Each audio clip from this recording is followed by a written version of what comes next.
You know who you are, and you know who you want to be. What keeps you from moving into your best life?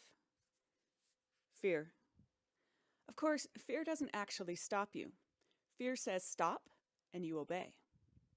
Let's consider the truth about fear. Fear is not reality. It's a misperception of the nature of reality. A study done in the American Midwest in the late 1970s found that one of the most commonly reported fears among children was the fear of sharks. Now, how likely is it that a shark attack on the shores of Lake Michigan? Not very. But that reality did not do much to quell the fears aroused in children by the cultural phenomenon of a movie called Jaws. Fear arises from the subconscious mind, while the reasoning center of the brain resides in the conscious mind. When fear arises and we accept the feeling as a real threat, we run from it. This creates our experience of fear as if it were a real thing. We agree to be its victim and abdicate responsibility for our life to this illusory thing called fear.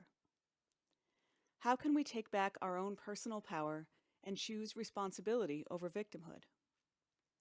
Instead of running away from fear, we must turn and look at it if we are to understand its true nature, which is of no substance at all. Fear does not actually exist. It's only a product of our subconscious reaction to something we don't understand.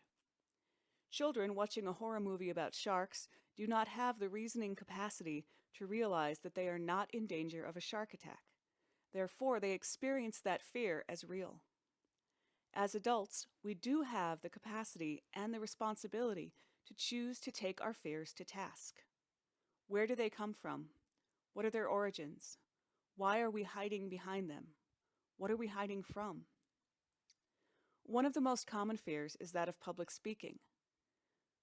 The fear is not of the act of talking to a group of people, but rather of being judged as inadequate by those in the audience. Condemnation is a form of rejection. We fear that people will deem us unworthy if we allow them to see us. When we turn and look at this fear, it will become clear that the only reason we would fear the judgment of others is if we have already judged ourselves to be unworthy and inadequate. Seeing this root of our fear, we can now take up our beds and walk again into a new experience of living, one where we walk proudly, secure in the knowledge that we have nothing to truly fear. No sharks, no rejection, no fear.